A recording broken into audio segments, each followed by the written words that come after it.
So Pastor Ben thanked me for helping him out this morning. I wanted to thank Luke for helping me out because I was supposed to drum, and he did a great job.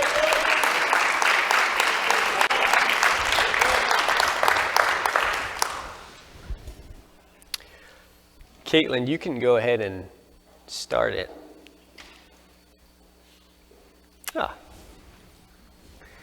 Very good. Hey, Edwin, can you see this ball back there? Okay. So, ever since I was a little boy, I was always interested in magic. And my mom would yell at me for all these magic shows I would kind of put on and be disruptive. And at one point, she actually sat me down and said, "No more magic." It's really in this hand. If I fooled you, it was in this hand. But she sat me down and she said, the Bible isn't in agreement with sorcery and things like that, which I wasn't under the illusion I was doing any sort of sorcery or anything. But in an angry moment after that, I was storming off. My sister said, "What happened? What's the matter?" And I said, "I can't do any magic anymore." And she said, "Why?" And I said, "That stupid book." And that got me in serious trouble. Okay. So what I want to talk to you today about is misdirection. When you're looking one way and something happens behind the scenes, or intentionally you're meant to look in a different direction so something else can happen over here. And this happens to us very often. I'll kind of demonstrate that. But it's also in line with another sort of similar topic. You can go to the next slide, Caitlin. That's judo, which again is a form of martial arts. I'm not a martial artist, but what I understand from judo is that you can, or part of the idea is to take someone's momentum and try to use it against them, misdirect them. If someone's leaning a certain way, you leverage that to help throw them to the ground. This happens to us too, by way of analogy, and I'll talk about it. Go ahead, Caitlin, next slide. We couldn't get the clicker working, so I apologize for all the times I say next slide. But Caitlin's going to take care of that for us. This is a bit of an aside, but while I was preparing this and thinking about misdirection and judo, and I was reminded of this book that I have on the shelf that I read years ago, and I just wanted to make a plug for it. It's an excellent book. I encourage you to get a copy. You can find it on Amazon for $9, and it's called Verbal Judo. It was actually made for police officers. Jay and I were just talking about it. He was aware of the content. And it's to help police officers display more empathy, to not get so riled up in confrontational kind of situations. And as Jay said, hopefully the interaction after you've left with the police is you're thanking the police officer for the interaction. I mean, that's the sort of the content of this book. So I encourage you to get it. I was just telling my wife that I wanted to reread it with the kids. Okay. Next slide. So you can think about, so what am I talking about? I do a magic ball trick. I've said misdirection, judo. It comes down to sort of who is the antagonist. There's the devil's judo. He can easily throw us, take our momentum or our directionality and shift it slightly. Oftentimes it's very subtle. That's an aspect of misdirection. If you didn't catch me, put the ball in the other hand. It was a subtle thing. The world's sleight of hand. The world will do this to us. Smoke and mirrors that they pull over our eyes. Talk a little bit about that. And we also deceive ourselves. There's a certain aspect of self-deception. So regardless of where it's coming from, this is happening to us, and really what ends up doing is having us miss the mark.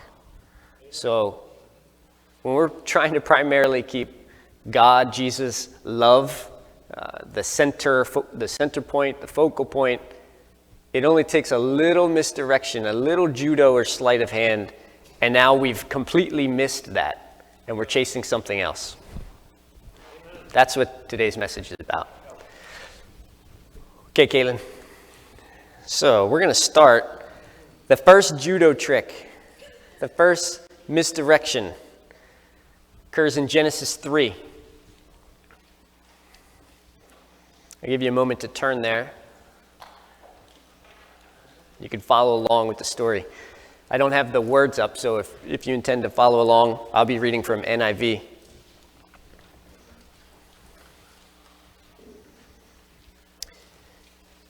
Now the serpent, verse 1, was more crafty than any of the wild animals the Lord had made. So we already know he's a tricky one. He said to the woman, "Did God really say you must not eat from the tree in the garden?" So already casting doubt, having her reflect on what exactly are the rules? Are there nuances to the rules? Why am I following the rule? The woman said to the serpent, "We may eat fruit from the trees in the garden, but God did say you must not eat fruit from the tree that's in the middle of the garden. And you must not touch it, or you will die." So here's the rule and the consequence. And so what he first does is he challenges the consequence. The serpent replies with, "You will not certainly die." Again, casting in a little bit of doubt, subtle misdirection. The serpent said to the woman, "God knows when you eat from it, your eyes will be open, and you will be like God, knowing good and evil." So what the crafty serpent did here was replace the bad things. This was the sleight of hand. Death, you will die. Just shift that out of the way and prop up the perceived good things. You're going to have more wisdom. You're actually going to be like God. The serpent here appealed to something that, as human beings, I think this is one of the easiest things to appeal to us for. Next slide, Caitlin. Which is pride. Quinn, there's a famous, you may or may not have seen it.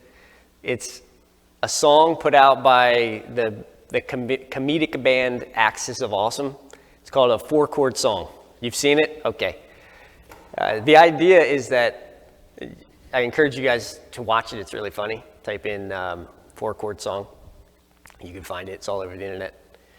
But what they do is they pump out tons of pop songs that were all made with the same 4 chords. Apparently there are 4 popular chords that we use all the time that are in like every song. Do you know what chords they are, Quinn? It's the chord progression. Well, And repeats 1, 3, 5, 1. Okay. So I'm going to go with the expert here, and I'm going to say 1, 3, 5, 1. If the devil played us like an instrument, sometimes he does, we get played. 1, 3, 5, 1 would all be pride. He'd be plucking those all day. Pride is the easiest one. I mean, we like to lift ourselves up and put everybody else down, and pride is so if you're getting played, it's probably on 1, 3, 5, 1 in that progression, and it has to do with pride. Go ahead to the next one, Caitlin. We're going to move now towards Daniel 6.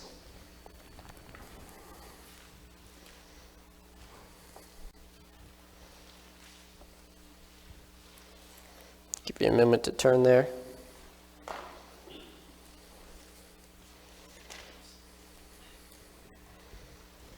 I'm going to start at verse 6. This is the story of Daniel in the lion's den, and we're going to see the same crafty judo trick pulled here, the misdirection. With an element of pride. So to set the stage, there's this ruler. His name's Darius. And he has appointed other rulers that are kind of under him. And Daniel's one of them. Daniel happens to be spectacular, flawless. And there is no way to get him out of the picture easily. So we see some craftiness by his, say, adversaries who simply just want him out of the way so that they could be lifted up. Okay. Verse 6.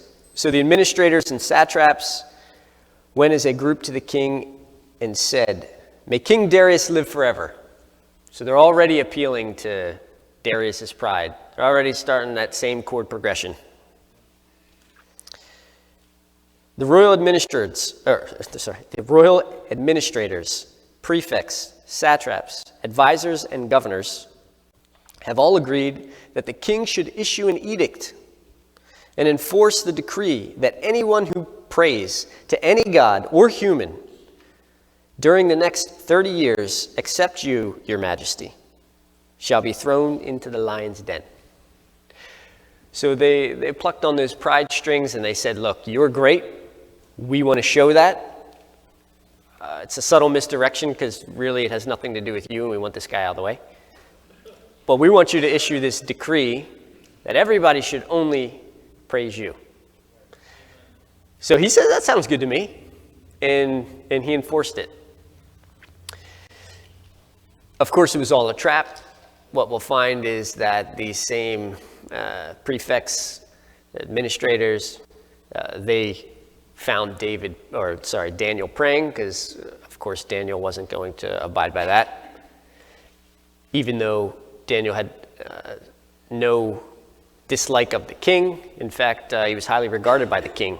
And this really upset the king. It tells us that Darius didn't sleep well that whole night because he had to follow through with what this edict was. So he put Daniel in the lion's den, and you guys know the story. The next day he came in great hope, and sure enough, Daniel was still alive. And then he had those other guys killed, so and their families eaten by the lions. So there are serious pitfalls to playing this chord progression, to allowing our pride strings to be plucked and falling for this misdirection, which was subtle. It happens to be a key aspect of that. Okay, Kaylin. So we're going to go through 3 of them, and that was the first, called the misdirection tactics, to be on the lookout for. The first one is pride. As I get older, I'm finding myself wanting to take less and less credit for anything,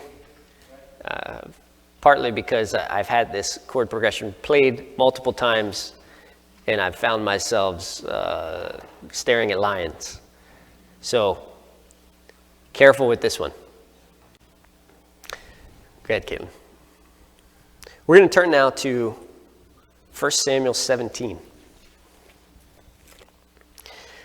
I'll probably repeat myself here, but I really don't want that you guys are taking this in and trying to, this is also a judo trick or misdirection, trying to apply this to someone else. I want you to reserve doing that and apply all this content to yourself, a self-reflection. So a lot of what I'm talking about here, I'm talking about in terms of me and my life, and I want you to do the same. Okay? Good. 1 Samuel 17. I'm going to start at verse 23.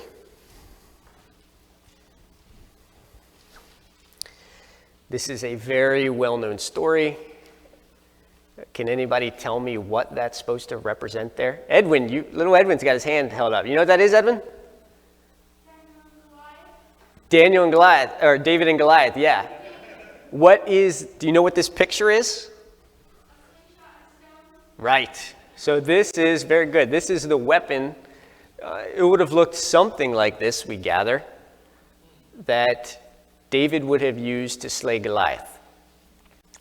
As a little kid, Growing up, they said slingshot. I always pictured the one with the rubber bands that you pull back, and I always thought, how could that kill that giant? But it was probably something more like this, which could apply way more velocity to that stone. Okay. So what about this story has some misdirection? Starting at 23. As he was talking with them, this is David, Goliath, some context to where we got to 23. So David has come to the camp where his brothers are, and this is his first time seeing the battle scene and experiencing Goliath.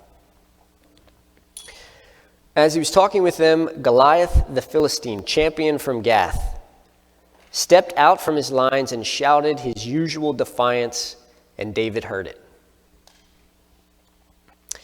Whenever the Israelites, and this is really the key verse I want to hone in on, whenever the Israelites saw the man, they all fled from him in great fear. I could have probably used fear for this next one, but he had been doing this multiple times, and this is, go ahead to the next slide. Oh, there we are. Chaos. Chaos is a very great distractor, right? Chaos will not allow our minds to focus on God at all. It will take everything else and shift it, and our mind is like this hamster wheel. And actually, I call this the media hamster wheel. It could also be the social media hamster wheel, right?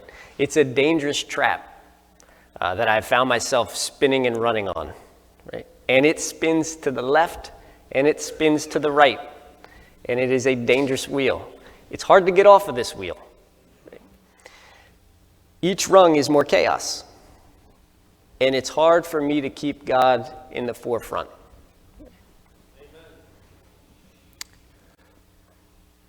Go to the next one, Kayla. Okay, so misdirection tactics. Pride, easy one to allow you to miss the mark. Chaos in your life. You can choose to expose yourself to chaos, to live in chaos.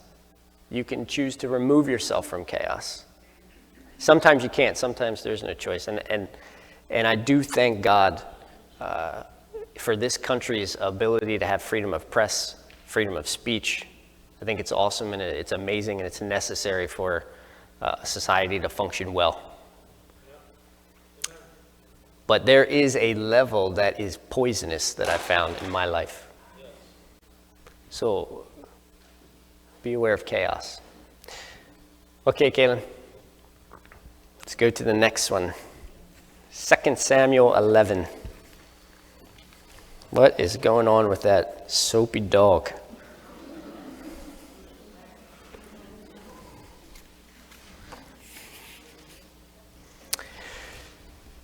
You'll notice as you approach 2 Samuel 11 that this is the story of David and Bathsheba.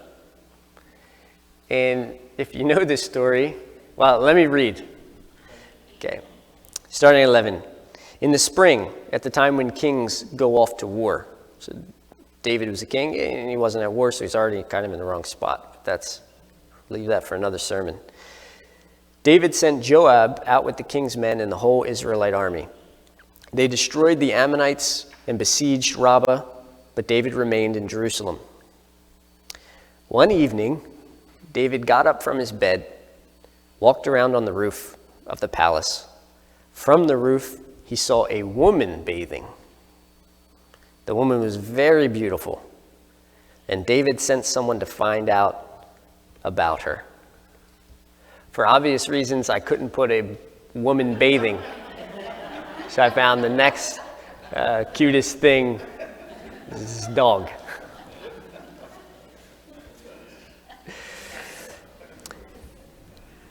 You guys, I know most of you, and this is a very famous story.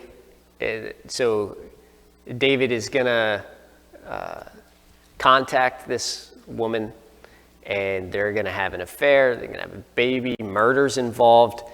In fact, David's life up to this point had been sort of climbing. This is the peak. From here, it's kind of downhill. This marks like the start of, I would say, David's demise, if we're going to put it in those terms. I remember talking about this one Wednesday. I just saw Irma over there, which reminded me of this. And I was putting most of the blame here on David, because he was in a position of power and because of his influence. And Irma was quick to say, hey, she was involved too. She had something to do with it as well. Bathsheba. But really, the subtle misdirection here, because it's hard to see, I think, when it's happening, because it happens almost instantaneously, is, go ahead, Caitlin, it's lust. That's about as seductive as a cartoon lion can get, I think. That's Nala from The Lion King. Awesome movie.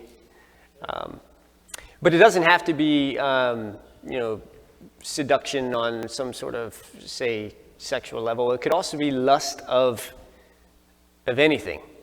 For the longest time, I really wanted a Corvette and was willing to put us in great debt to get one. And luckily, Nicole was more rational, reasonable at that time to kind of steer me back in the correct direction. Go ahead, Caitlin. So these are some of the misdirection tactics. Subtle things, that maybe they're obvious, but what is subtle is the idea that it's defocusing us, right? I mean, chaos is not subtle, it's pretty obvious, but it's its defocusing nature that's a problem. Pride and lust, they are problems in and of themselves. You can insert your own. There's going to be other things that are causing you to be misdirected or misled, a judo trick, either the devil's judo or the world's sleight of hand or your own self-deception. So feel free to insert your own. But I was pleasantly surprised at the congruence that these had with the Ten Commandments. So go ahead, Caitlin. So to refresh us on the Ten Commandments, keep God number one, no other gods, no idols, don't take the Lord's name in vain. Remember the Sabbath and keep it holy. Honor your mother and father. Don't commit murder. Don't commit adultery. Don't steal. Don't bear false witness against your neighbor. And don't covet your neighbor's stuff. Right? Next slide. So if we keep the main thing, God, the main thing, there are elements of pride in, say, not honoring your parents or taking the Lord's name in vain that lowers God and brings you up. There's elements of chaos in murder, adultery, stealing, lying, and there's serious, lust in coveting. So it's already like the template was there, and I'm sure any other misdirection tactics you guys can think of probably would link somehow back to the very simple layout of instructions for us that was written in stone many years ago. Okay, Caitlin. Demonstration time. I told my sons that they would be coming up. I didn't tell them why. Go ahead, put on your masks, and then make your way up here. While they do that, I'm going to get it to you.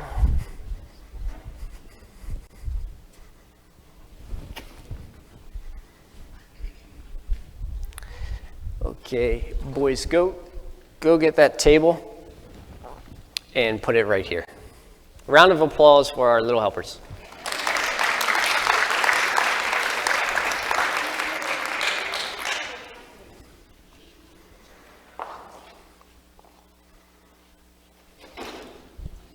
Okay, avoid the monitor and put the table centered here, close to this way. That's good.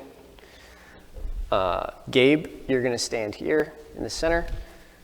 Tiny over there. Caleb on that end. Okay.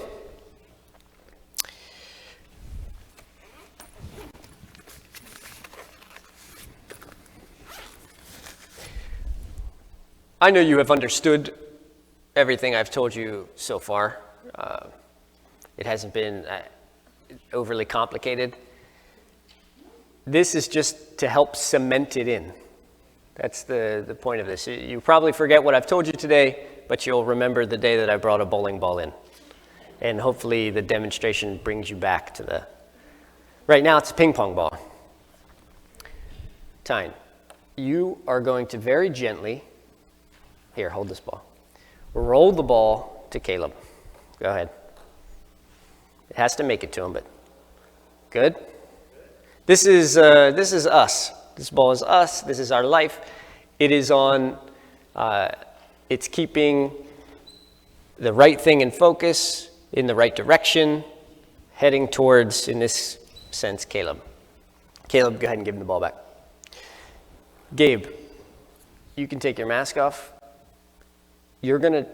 Tyne, you're gonna repeat, and you are gonna try to, don't touch the table, but you're gonna try to blow the ball off the table so that it doesn't reach Caleb.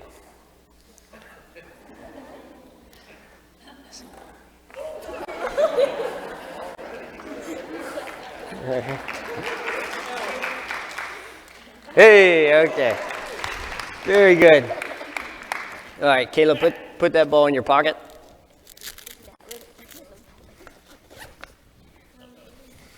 Okay, this is a bowling ball. Yeah, you try to blow this one. This is a 15-pound ball. I'm not sure how many grams or fractions of an ounce the ping pong ball weighs, but all right, Tyne, slow, Gabe, don't try to blow it yet. Slowly push it to Caleb. Let's make sure it works. Go ahead. Very good. All right, now push it back. Now this time, Gabe, yeah, don't let the ball fall. You don't even have shoes on.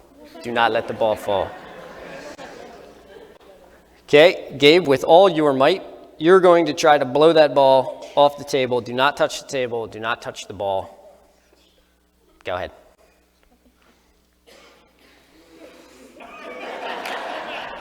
A round of applause. Thank you. You guys can put the table back. Okay. All right. And then, Gabe, you can put your mask back on and you guys can return to your seat. So what was this supposed to represent? There are some of these things that aren't really a challenge for us. Maybe lust is not a big challenge for you. And in your life, lust, you've got that under control and you are the bowling ball. But there's other ones, maybe chaos, maybe pride. You're like the ping pong ball. And it's easily, and you're blown off course. So I do want to spend a little bit of time talking about how to go from the ping pong ball to the bowling ball. Amen. Okay? So when we're trying to keep the main thing, and when I say main thing, I'm going to say God, Jesus, love. I think we can agree without going into great detail that these three words are a good representation of what we're shooting for. So we want to keep this in our focus, but how do you see God, how do you keep your mind only focused on God all the time when there are other things and other good things like family or friends? Even politics and work can be a good thing. Stress is generally difficult, but how do you keep only looking at God and not these other things? Go ahead, Caitlin. It's easy to put something else in our field of vision and let God go down here. So I want to change, or I want you to rethink about this model, because I think the model in itself is erroneous. Go ahead, Caitlin, to the next one. This is one where say, hey, this is good. We have family and friends, number one. They're in our field of vision. That's what that yellow is supposed to represent. But God is not. And the key, I think, to fixing this is to switch the model, and this is probably more appropriately how we should look at it. Thanks. Well, hopefully that's easier to see for you guys than it is for me back there. But think about it this way, instead of I have to be thinking about God all the time, which is impossible. It's frankly impossible. What you do is use God and Jesus and love as the filter by which we see everything else. So in doing that, you don't have to feel the burden to have to be thinking about God all the time. Everything else is now in the context or the framework of God. So you can view family can be in the forefront of your mind and through the guidance of a love filter. It's when we take those filters off that we really have a problem. So you can almost think of anything to put in there and have an intelligent discussion about anything, even controversial topics. As long as they're in the context of love and keeping God, Jesus, the filter by which we see those things, then we're now more like the bowling ball than the ping pong ball. A very simplistic thing would be homework or a test, cheating on a test. If I view this test as, if I see this test through the lens of God and love, I'm less likely to cheat. As soon as that filter is off, then I'm free to do whatever I want and cheat into it. So start thinking about everything through. It's not a coincidence that Paul said, I can do all things through Christ, which strengthens me. Because it's through God, through love, that we stay on course. Once we remove the filter, then it's easy to get blown off the table. I think that might be the last slide. Is it? Oh, there's the conclusion slide, of course. 1, self-reflect. This is not meant for you to be thinking about how other people are struggling with pride or chaos or lust or anything else that you want to put in there. This is for you. It's not for your neighbor. Think about how can I do better on these things by using the right filter in front of me. Next, well, it's keep the filter on, right? Start seeing things through the lens of love. There's not really a better way to see it. Anything else misdirected. Okay, let me pray. God, thank you for our time, just for your love for us.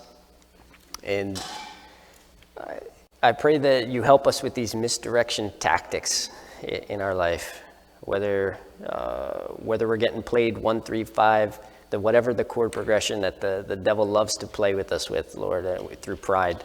Help us to see that it's coming.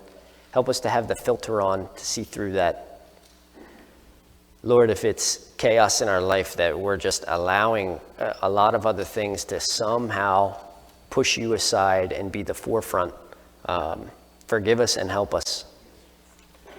Help us to see things through the context of love, Lord. When it comes to,